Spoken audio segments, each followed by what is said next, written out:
अस्सलाम वालेकुम। आज हम लोगों ने अपना लेक्चर नंबर 9 स्टार्ट करना है और ये आप लोगों का जो चैप्टर नंबर 9 है एलिमेंट्स ऑफ सी, उसका सेकंड लेक्चर है। लास्ट लेक्चर में हम लोगों ने डिस्कस किया था कि आप लोग किस तरह से डिफरेंट सी के एलिमेंट्स को एक्सप्लोर कर सकते हो। हम लोगों ने बहुत सारी चीजें उसमें डिस्कस की थी, जिसमें आपके पास वेरिएबल क्या होता है, कीवर्ड्स क्या होते हैं, वेरिएबल क्या है, वेरिएबल को डिक्लेयर कैसे करते हैं, वेरिएबल को डिफाइन कैसे करते हैं। तो आज हम लोगों ने जो चीज स्टार्ट करनी है वो है आप लोगों के पास सबसे पहले डेटा टाइप्स, कि डेटा की कौन कौन सी टाइप्स होती है। हम लोगों ने वेरिएबल में डिक्लेरेशन में बार बार एक चीज डिस्कस की कि आप लोग पहले डेटा टाइप मेंशन करते हो, फिर वेरिएबल का नेम मेंशन करते हो। तो डेटा टाइप्स कौन सी हो सकती हैं, किस किस टाइप की होती हैं, डेटा टाइप्स होती क्या है, वो सब हम लोग डेटा टाइप्स में डिस्कस करेंगे। नंबर 2 जो इस लेक्चर में हम लोगों ने डिस्कस करना है वो है categories of data types. Categories of data types में हम लोग देखेंगे कि हमारी डेटा टाइप्स ब्रॉडली किन दो कैटेगरीज में डिवाइड है और हम लोग उनको किस तरह से यूज कर सकते हैं। देन नंबर 3 हम लोगों ने इंटीजर डेटा डिस्कस करना है। डेटा टाइप्स आप लोगों की डेटा की टाइप पे डिपेंड करते हैं, तो उसमें से एक टाइप है आप लोगों के पास इंटीजर डेटा, जिसको हम लोगों ने आज डिटेल में डिस्कस करना है। नंबर 4 हम लोगों ने फ्लोटिंग पॉइंट डेटा को डिस्कस करना है कि जिस तरह आप लोगों के पास होल नंबर्स होते हैं, इस तरह आप लोगों के पास डेसिमल पॉइंट्स के साथ भी नंबर एग्जिस्ट करते हैं, तो उसके लिए हम लोग फ्लोटिंग पॉइंट डेटा डिस्कस करेंगे। देन नंबर 5 कैरेक्टर डेटा, कि आप लोगों के पास एक डेटा टाइप है कैरेक्टर, जिसमें सिंगल अल्फाबेट्स आते हैं, तो उसकी डिटेल हम लोग देखेंगे। डेटा टाइप्स, डेटा टाइप इसके नाम से आप लोगों को आइडिया हो रहा होगा कि ये जिस चीज को शो कर रही है वो होती है कि डेटा की टाइप। डेटा आप लोगों के पास एक ऐसी चीज है जिसको आप लोग सेव करना चाहते हैं। आप लोगों का यूजर जब भी आपका प्रोग्राम यूज करेगा, वो जो चीज एंटर करता है वो डेटा है। आप लोगों का प्रोग्राम प्रोसेस करके जो चीजें उसमें से रिजल्ट्स एक्सट्रैक्ट आउट करता है, अगर हम लोग उसको वो परमानेंट सेव करें वो भी डेटा है। तो इस डेटा की डिफरेंट टाइप्स हो सकती हैं। तो सबसे पहले अगर हम इसकी डेफिनेशन पर फोकस करें, data type specifies the type of data that can be stored in a variable. Data type specify करती है उस टाइप ऑफ डेटा को जो आप वेरिएबल में स्टोर कर सकते हो। जैसे हम लोगों ने लास्ट लेक्चर में डिस्कस किया इंट ए। अब इंट ए का क्या मतलब है? ए एक वेरिएबल है जिसमें जब भी डेटा स्टोर होगा वो इंटीजर टाइप या होल नंबर्स में होगा। होल नंबर्स ऐसे नंबर्स होते हैं जिसमें डेसिमल पॉइंट एग्जिस्ट नहीं करता। तो आप लोगों के पास डेटा टाइप स्पेसिफाई करती है कि उस वेरिएबल में किस टाइप का डेटा स्टोर हो सकता है। अगर किसी भी वेरिएबल की डेटा टाइप फ्लोट है तो उसमें कभी भी नंबर बगैर डेसिमल पॉइंट के सेव नहीं होगा।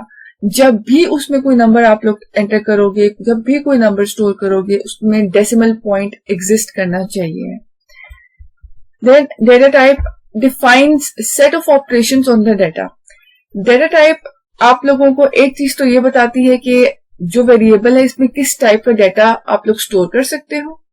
सेकेंड चीज जो मोस्ट इंपॉर्टेंट चीज है वो ये बताती है कि उस डेटा पे आप कौन से ऑपरेशंस परफॉर्म कर सकते हो।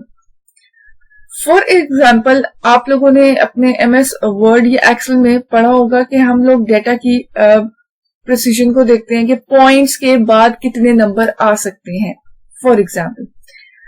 अब यही चीज हम लोग फ्लोट डेटा टाइप जिसमें डेसिमल पॉइंट इन्वॉल्व है उसके साथ तो यूज कर सकते हैं, ये ऑपरेशन उस पर तो परफॉर्म कर सकते हैं। बट इंटीजर डेटा टाइप में क्योंकि पॉइंट ही एग्जिस्ट नहीं करता, तो ये फंक्शन के उसके पॉइंट के बाद कितने नंबर्स आ सकते हैं वो भी एग्जिस्ट नहीं करेगा। तो डेटा टाइप सिर्फ ये नहीं बताती कि किस वेरिएबल में किस टाइप का डेटा स्टोर हो सकता है, बल्कि उस डेटा पे कौन से ऑपरेशंस परफॉर्म हो सकते हैं वो भी आपकी डेटा टाइप डिफाइन करती है। Every data type has a range of values and requires different amount of memory. तीसरी चीज जो डेटा टाइप में बहुत इंपॉर्टेंट है वो ये है कि हर data type same amount of memory consume नहीं करती है। हर डेटा टाइप से डेटा टाइप में आप लोगों की अमाउंट ऑफ मेमोरी वेरी करती रहती है। फॉर एग्जाम्पल, अगर इंट आप लोगों के पास 2 बाइट ले रहा है तो हो सकता है कि फ्लोट आप लोगों के पास 4 बाइट्स में सेव हो। तो अमाउंट ऑफ मेमोरी भी डिफाइन करती है कि आप लोगों को कौन सी डेटा टाइप यूज कर रहे हो।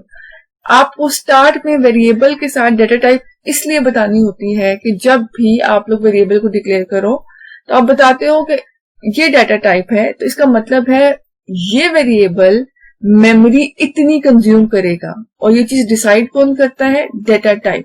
तो डेटा टाइप ने हमें 3 चीजें बताई। सबसे पहले एक वेरिएबल में किस टाइप का डेटा स्टोर हो सकता है, सेकंड उसमें किस टाइप के ऑपरेशंस परफॉर्म हो सकते हैं, और डेटा टाइप ही डिसाइड करती है कि इस वेरिएबल को मेमोरी कितनी एलोकेट होगी, बैक एंड पे इसको कितने ब्लॉक्स ऑफ मेमोरी कंज्यूम करने को मिलेंगे। Then compiler allocates memory according to the data type. Compiler कभी भी वेरिएबल को डायरेक्टली मेमोरी असाइन नहीं कर सकता, उसको नहीं पता होता कि उसको कितनी मेमोरी चाहिए। तो डेटा टाइप से ही कंपाइलर को पता चलता है कि इस वेरिएबल को कितनी मेमोरी रिक्वायर्ड होगी। Important to specify correct data type for the variables in a program. आप लोगों के लिए बहुत इंपॉर्टेंट होता है कि आप लोग जिस टाइम पे वेरिएबल को डिक्लेयर करो आप करेक्ट डेटा टाइप यूज करो। फॉर एग्जाम्पल, मैंने किसी का रिजल्ट देना है और मैंने ग्रेड देना है। ग्रेड का मतलब है एक सिंगल अल्फाबेट ABCDEF, कोई भी ग्रेड। अगर मैं उसकी डेटा टाइप करेक्टर की जगह गलती से इंटीजर कर देती हूँ तो मैं उसमें कभी भी अल्फाबेट स्टोर नहीं कर सकती। इंटीजर का मतलब है इसमें सिर्फ नंबर्स होंगे, और नंबर भी वो नंबर जिसमें डेसिमल पॉइंट इन्वॉल्व नहीं होता। तो हमेशा याद रखना है कि आप लोगों ने जब भी डेटा टाइप को वेरिएबल को डिक्लेयर करना है तो करेक्ट डेटा टाइप स्पेसिफाई करनी है, क्योंकि डेटा टाइप आप लोगों को बताएगी कि ये वेरिएबल को मेमोरी कितनी मिलेगी, उस पर ऑपरेशंस कौन से परफॉर्म होंगे और किस टाइप का डेटा सेव हो सकता है। डिफरेंट टाइप ऑफ जो डेटा टाइप्स हैं हम लोग उनको डिस्कस करेंगे। जो मेन 4 डेटा टाइप्स हैं जो बहुत ज्यादा यूज होती हैं उनमें से सबसे पहली जो ब्रॉड कैटेगरीज हैं, सबसे पहली है इंट। इंट आप लोगों के पास यूज होती है न्यूमेरिक वैल्यूज को स्टोर करने के लिए, होल नंबर्स को, इंटीजर वैल्यूज को स्टोर करने के लिए। नंबर 2 आप लोगों के पास है फ्लोट, जो मैंने अभी भी डिस्कस किया, वो रियल वैल्यूज को स्टोर करने के लिए होती है। रियल वैल्यूज वो वैल्यूज होंगी जिसमें डेसिमल पॉइंट आता है। नंबर 3 आप लोगों के पास डबल।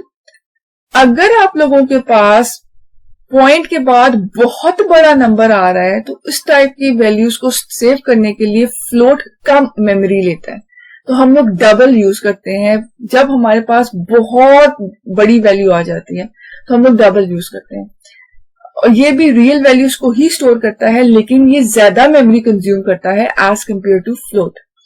नंबर 4 है आप लोगों के पास चार, CHAR। इसकी फुल फॉर्म है करेक्टर।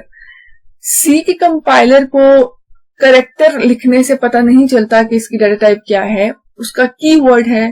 कीवर्ड कोई रिजर्व वर्ड्स होते हैं जिनका कोई ना कोई मीनिंग असाइन होता है। तो चार जो कीवर्ड है वो करेक्टर को रिप्रेजेंट करता है, और ऐसी डेटा टाइप है जो करेक्टेड वैल्यू को स्टोर कर सकती है। करेक्टर वैल्यू को स्टोर करने का मकसद है एक सिंगल करेक्टर, जैसे आप लोगों की कीबोर्ड पे एक सिंगल कीज है, इस तरह से सिंगल करेक्टर। करेक्टर कोई भी अल्फाबेट हो सकता है, नंबर हो सकता है, कोई पंक्चुएशन मार्क हो सकता है, लेकिन सिंगल करेक्टर होना चाहिए। एक से ज्यादा, उसको 1 बाइट से ज्यादा मेमोरी एलोकेट नहीं होती है। Next, categories of data type. आप लोगों के पास ब्रॉडली 2 कैटेगरीज हैं। सबसे पहले है standard data type. Standard data type आप लोगों के पास प्री डिफाइंड लैंग्वेज है, जैसे हम लोगों ने अभी डिस्कस किया इंट, फ्लोट, चार, डबल, ये स्टैंडर्ड डेटा टाइप्स हैं। इन डेटा टाइप्स के मतलब पहले से कंपाइलर को पता है, लाइब्रेरी फाइल्स में लिखे हुए हैं। तो अगर हम इसकी डेफिनेशन देखें, a type that is pre defined in the language is called standard data type. ऐसी डेटा टाइप जो ऑलरेडी आपकी लैंग्वेज का पार्ट है उनको आप लोग बोलते हो स्टैंडर्ड डेटा टाइप, और आप अपने इस कोर्स में मोस्टली स्टैंडर्ड डेटा टाइप ही यूज करोगे। डिफरेंट स्टैंडर्ड डेटा टाइप्स है जैसे int, float, long, character etcetera, ये सारी हम लोग आगे डिस्कस करेंगे। एक दूसरी कैटेगरी होती है user defined data type. User defined data type का मतलब है कि आप लोग खुद से अपनी मर्जी की डेटा टाइप बना लो। आप लोगों के सी लैंग्वेज में ये कैपेबिलिटी है कि आप लोग अपनी मर्जी की डेटा टाइप भी बना सकते हो, बट आप लोगों का जो कोर्स है वो इतना एक्सटेंडेड नहीं है, तो आप लोगों ने फिलहाल इस कोर्स में खुद से डेटा टाइप्स नहीं बनानी। आप लोगों ने जो स्टैंडर्ड डेटा टाइप्स है उन्हीं को यूज करना है। बट आप लोगों को पता होना चाहिए कि यूजर डिफाइंड डेटा टाइप्स कौन सी होती हैं। C language allows user to create its own data type called user defined data type. तो आप लोगों के पास आपने जो यूज करनी है वो सिर्फ स्टैंडर्ड डेटा टाइप्स है, और बहुत सारी स्टैंडर्ड डेटा टाइप्स है, उनकी टाइप्स हम आगे डिस्कस करेंगे। यूजर डिफाइंड डेटा टाइप्स आप लोगों को सी ये कैपेबिलिटी देता है कि आप लोग खुद से बना सकते हो, बट वो थोड़ा सा एक्सटेंडेड है, तो वो आप लोग इस कोर्स में कवर नहीं करोगे। Then integer data. Integer data क्या होता है आप लोगों के पास? Numeric values with no decimal और फ्रैक्शन पार्ट। आप लोगों ने इस बात पे फोकस करना, इंटीजर डेटा ऐसा डेटा है जिसमें सिर्फ न्यूमेरिक वैल्यूज होती हैं, जिसमें कोई भी डेसिमल पार्ट इन्वॉल्व नहीं होता, कोई भी फ्रैक्शनल पार्ट इन्वॉल्व नहीं होता। इंटीजर डेटा में आपके दोनों पॉजिटिव नंबर्स भी आ सकते हैं और नेगेटिव नंबर्स भी आ सकते हैं, और इंटीजर डेटा आप लोगों के पास इंट डेटा टाइप में स्टोर होता है। तो आप लोग माइनस का साइन इंडिकेट करता है, जैसे आप लोग मैथ्स में पढ़ते हो, माइनस का साइन इंडिकेट करता है कि आप लोगों का नंबर जो है वो नेगेटिव है, और अगर आप कोई साइन यूज नहीं करते हो तो बाय डिफॉल्ट वो नंबर पॉजिटिव होता है। देन इंटीजर डेटा के लिए डिफरेंट डेटा टाइप्स यूज हो सकती हैं according to the memory consumed. सबसे पहले इंट, जो हमने पहले डिस्कस किया। इंट जो डेटा टाइप है वो आपकी मेमोरी में 2 बाइट्स लेता है, और कुछ कंपाइलर या कुछ कंप्यूटर्स ऐसे हैं जिसमें वो 4 बाइट्स भी ले सकता है। मोस्टली ये 2 बाइट्स कंज्यूम करता है, और जो इसकी रेंज है -32768 से लेके 32767 तक की रेंज में से कोई भी नंबर आप लोग इस डेटा टाइप में स्टोर कर सकते हो, और ये मोस्टली यूज होने वाली डेटा टाइप है। देन न्यूमेरिक वैल्यूज को ही सेव करने के लिए एक और है शॉर्ट। शॉर्ट भी आप लोगों के पास मेमोरी में 2 बाइट्स लेता है, और इसकी रेंज भी सेम है इंट। नंबर 3 आप लोगों के पास अनसाइंड इंट। अनसाइंड आपको इसके नाम से पता चल रहा होगा, अनसाइंड का मतलब होता है इस डेटा टाइप में कोई भी साइंड नंबर नहीं आ सकता। साइंड नंबर का मतलब यह है कि कोई negative value unsigned int save नहीं कर सकता। ये भी एक साइज 2 बाइट्स ही लेता है, और रेंज इसकी 0 से लेके 65535 है। इसमें कोई भी नेगेटिव नंबर नहीं आ सकता, क्योंकि ये अनसाइंड है। जो नेगेटिव नंबर्स होते हैं वो साइंड नंबर्स होते हैं। नंबर 4 आप लोगों के पास है लॉन्ग। अगर आप लोगों के पास कोई ऐसा नंबर आप लोगों ने सेव करना है जो 32768 से लेके 32767 की रेंज से बड़ा नंबर है, तो फिर आप लॉन्ग डेटा टाइप यूज करते हो, और लॉन्ग डेटा टाइप मेमोरी में 4 बाइट्स कंज्यूम करती है। इसी तरह अनसाइंड लॉन्ग। अनसाइंड लॉन्ग क्या करेगा कि आप लोगों के पास 0 से ऑनवर्ड्स नंबर को ये सेव कर सकेगा, बट ये नेगेटिव नंबर्स को सेव नहीं कर सकेगा, और ये बहुत बड़ा नंबर तक सेव कर सकता है। तो मोस्टली हम लॉन्ग तक ही यूज करते हैं, इससे आगे यूज नहीं करते, क्योंकि ऑलरेडी ये बहुत बड़ी मेमोरी कंज्यूम करता है। देन आप लोगों के पास सेकंड जो हम लोगों ने डेटा टाइप डिस्कस करनी थी वो है floating point data. Floating point data है numeric values with decimal point और फ्रैक्शन पार्ट, और इसको रियल टाइप डेटा भी बोलते हैं। आप लोगों ने लास्ट डिस्कस किया इंटीजर डेटा टाइप, उसकी डेफिनेशन क्या थी? Numeric values without decimal part और fractional part. Floating point numeric values होती है लेकिन with decimal point and fraction part, और इनको हम लोग रियल टाइप डेटा भी बोलते हैं। फ्लोटिंग पॉइंट भी दोनों पॉजिटिव और नेगेटिव नंबर्स को इंक्लूड करता है। नेगेटिव नंबर है तो आप माइनस साइन के साथ शो करोगे, पॉजिटिव नंबर है तो आप लोग कोई साइन ना शो करो, वो बाय डिफॉल्ट पॉजिटिव होता है। और फ्लोटिंग टाइप के डाटा के लिए भी फर्दर बहुत सारी टाइप्स हैं। हम लोगों ने अभी तक जो डिस्कस की वो सिर्फ फ्लोट है, तो हम लोग फ्लोट ऑलरेडी डिस्कस कर चुके हैं। फ्लोट आप लोगों के पास 4 बाइट्स लेता है, और इसकी रेंज आप लोगों के पास 3.4 इंटू 10⁻⁻38 से 3.4 इंटू 10⁻+38 है। क्योंकि फ्लोट है, ये नेगेटिव और पॉजिटिव दोनों नंबर्स देखता है, तो इसलिए इसकी रेंज में भी ये दोनों एग्जिस्ट करते हैं। नंबर 2 है आप लोगों के पास डबल। अगर आप लोगों के पास कोई ऐसा नंबर है जो फ्लोट की रेंज से भी बड़ा है, तो आप लोग डबल डाटा टाइप यूज करते हो। ये मेमोरी में 8 बाइट्स कंज्यूम करते हैं, और इसकी रेंज है 1.7 से into 10⁻308 raise to the power -308 बहुत बड़ा नंबर होता है, तो मोस्टली हम डबल तक ही यूज करते हैं। थर्ड टाइप आप लोगों के पास लॉन्ग डबल। अगर आपके पास ऐसा नंबर है जो डबल्स की रेंज से भी बाहर है तो आप लोग लॉन्ग डबल यूज कर सकते हो। ये आप लोगों के पास मेमोरी में 10 बाइट्स कंज्यूम करता है, ये बहुत बड़े नंबर को भी सेव कर सकता है।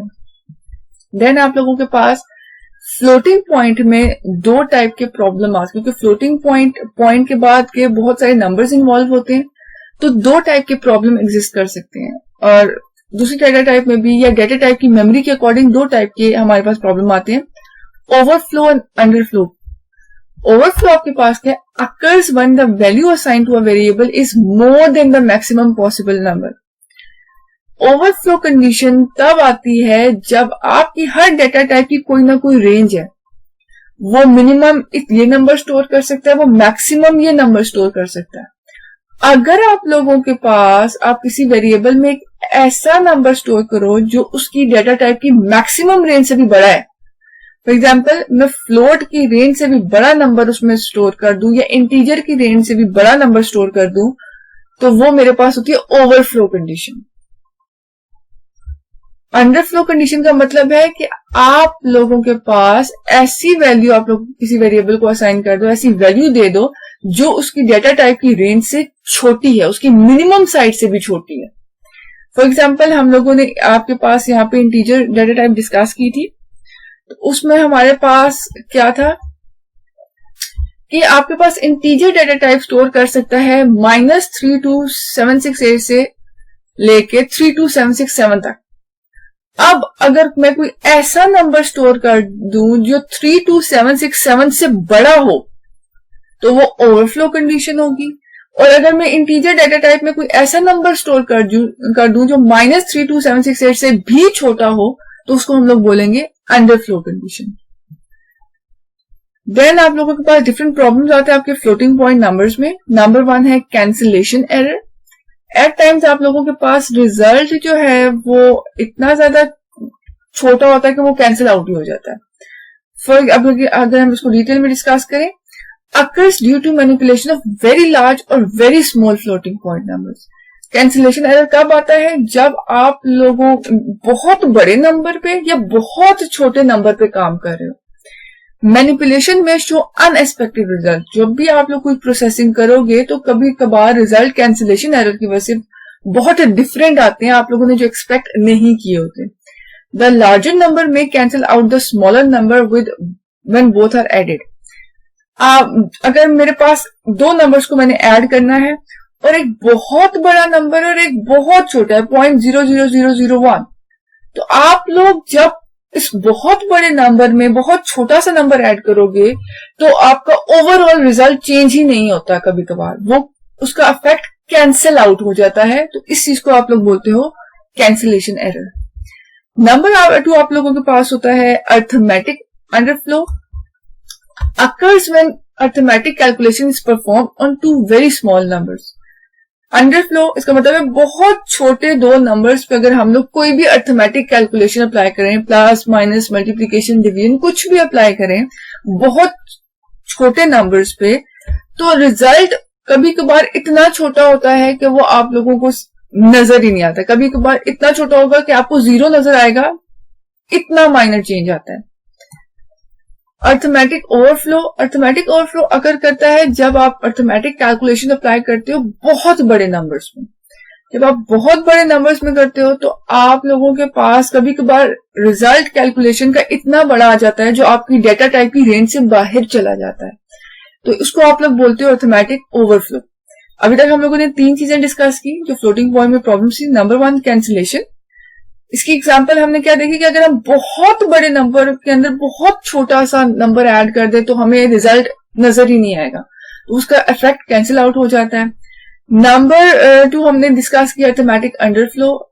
अगर आप लोग बहुत दो छोटे नंबर्स पे कोई अर्थमेटिक या प्लस माइनस कुछ अप्लाई करते हो तो उनका रिजल्ट आप लोगों को सही से एग्जिबिट नहीं होता, आप लोग उसको आइडेंटिफाई नहीं कर पाते हो। नंबर 3 है आप लोगों के पास अर्थमेटिक ओवरफ्लो। जब आप बहुत बड़े दो नंबर्स में कोई कैलकुलेशन अप्लाई करो और रिजल्ट आपका ऐसा आ जाए जो आपकी वेरिएबल की डेटा टाइप की रेंज से ही बाहर है, आप उस मेमोरी में कंज्यूम ही नहीं हो सकता, तब भी आप लोगों के पास वो आपको एरर देता है। फॉर एग्जाम्पल आप लोग कैलकुलेटर्स यूज करते हो तो उसकी एक रेंज है, वो उस रेंज से ज्यादा बड़ा नंबर शो नहीं कर सकता।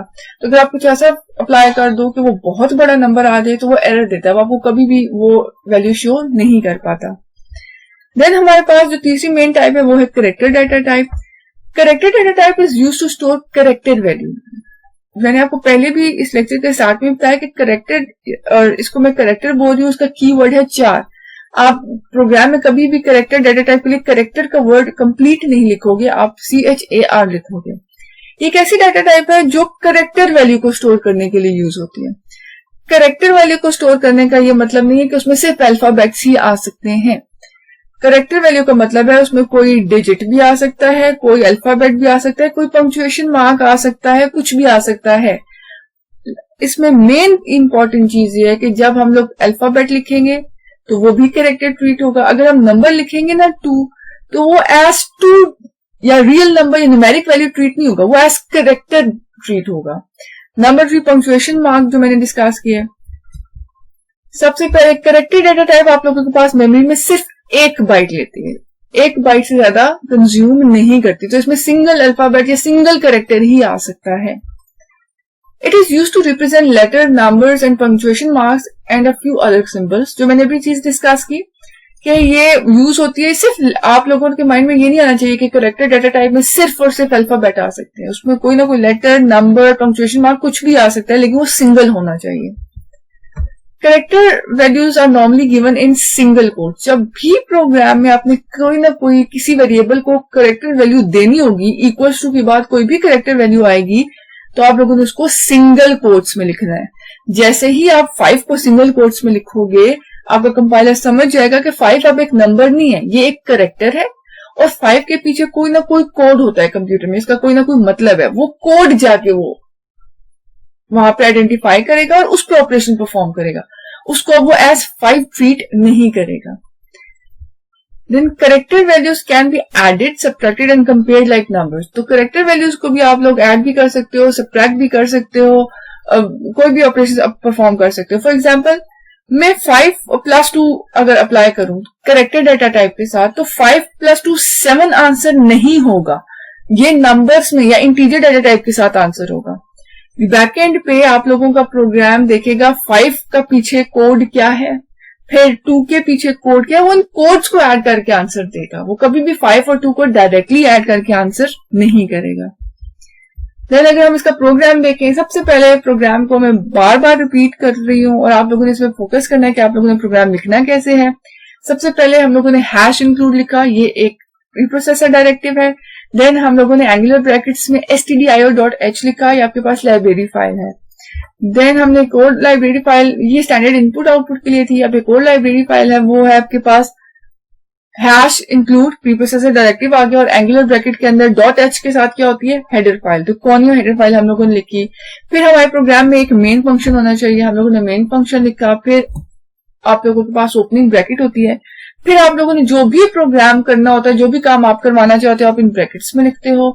और सबसे पहले जैसे हम लोग देखें, करेक्टर डाटा टाइप के हम लोगों ने 3 वेरिएबल्स ले लिए, ch1, ch2 और सम। तीनों की डाटा टाइप करेक्टर है, इसका मतलब इन तीनों में सिंगल करेक्टर सेव हो सकता है, इससे ज्यादा सेव नहीं हो सकता। और क्योंकि तीनों की जितनी भी डाटा टाइप थी वो सेम थी, तो हम इसको एक ही लाइन में डिक्लेयर कर सकते हैं। हम लोग जब एक ही लाइन में डिक्लेयर करते हैं तो हम एक ही दफा डाटा टाइप लिखते हैं, और उसके कॉमास के बाद जितने भी वेरिएबल्स सेम डाटा टाइप के होते हैं उनको हम कॉमा से सेपरेट करते हैं। और एंड पे आप लोगों के पास टर्मिनेटर मस्ट डालना है, सेमीकोलन को टर्मिनेटर बोलते हैं, और वो आप लोगों ने मस्ट डालना है। देन क्लियर स्क्रीन का फंक्शन।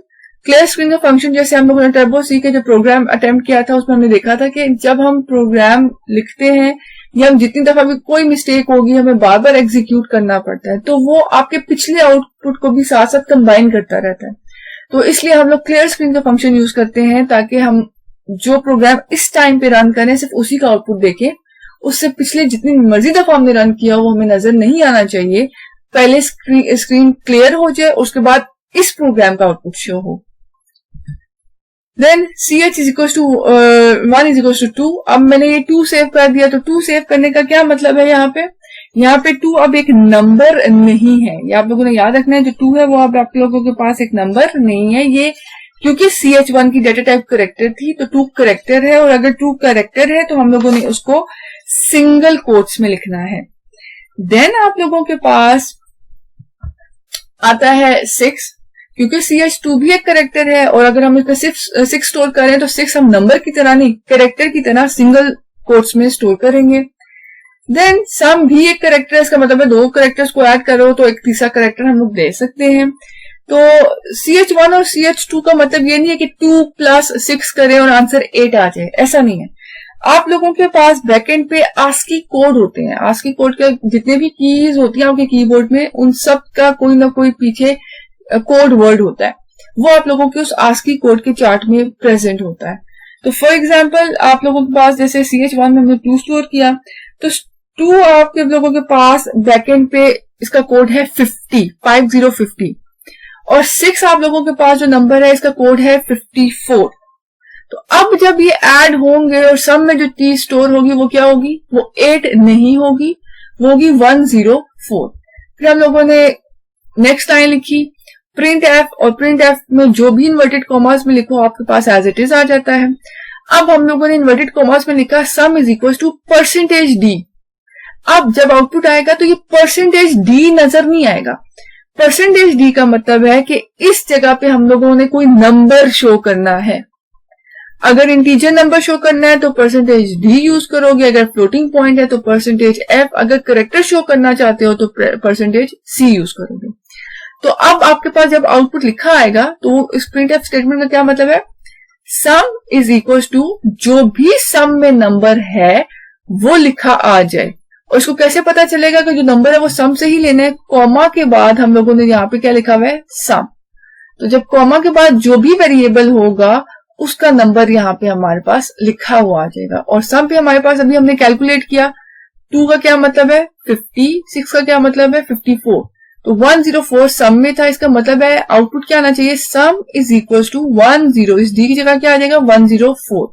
और कैसे पता चला इस डी की जगह क्या आएगा, कॉमा के बाद जो भी वेरिएबल में नंबर होगा वो इस डी की जगह आ जाएगा। तो अगर हम लोग फिर गेट से इसका फंक्शन यूज करना है आप लोगों ने, और एंड पे क्लोज कर देना है, डन। फिर आप लोगों के पास आउटपुट आप क्या आ रही है, सम इज इक्वल्स टू 104, ये आप लोगों के पास आउटपुट आएगी। Sum is equals to %d नहीं आएगा, %d की जगह जो रिजल्ट सम में पड़ा हुआ है, कॉमा के बाद जो भी वेरिएबल होगा उसमें जो भी रिजल्ट होगा वो रिजल्ट आता है। तो आज के लिए लेक्चर इतना ही। आप लोगों की होम टास्क में आपने जितने भी टॉपिक्स हम लोगों ने इस लेक्चर में कवर किए उनको बुक से थॉरोली रीड करना है। फिर आपकी बुक में जो चीजें हम लोगों ने इस लेक्चर में एक्सक्लूड किया वो है एक्सपोनेंशियल नोटेशन, रेंज और प्रिसीजन फ्लोटिंग पॉइंट नंबर्स के लिए। या ये सिर्फ एक पेज का आप लोगों के पास टॉपिक है, और इसको एक्सक्लूड करने का मतलब ही ये है कि आप लोग खुद भी कुछ ट्राई करो। आप लोगों ने इसको डिटेल में पढ़ना है, इसके नोट्स मेंटेन करने और होम टास्क आप लोगों ने मस्ट परफॉर्म करना है। आज के लेक्चर के लिए इतना ही। अब आप लोगों को जो भी इशू है आप लोग अपने डिस्कशन में पूछ सकते हो, इंटरेक्शन सेशन में पूछ सकते हो। कोई भी प्रॉब्लम है लेक्चर को बहुत डिटेल में देखना है, फिर आप लोगों ने उसको बुक से पढ़ना है, और कोई भी इशू आप मुझसे पूछ सकते हो। तो आज के लिए इतना ही, थैंक यू। और मैं होप कर रही हूँ कि आप लोग अपने होम टास्क को प्रॉपरली अटेम्प्ट करोगे। तो best of luck, thank you.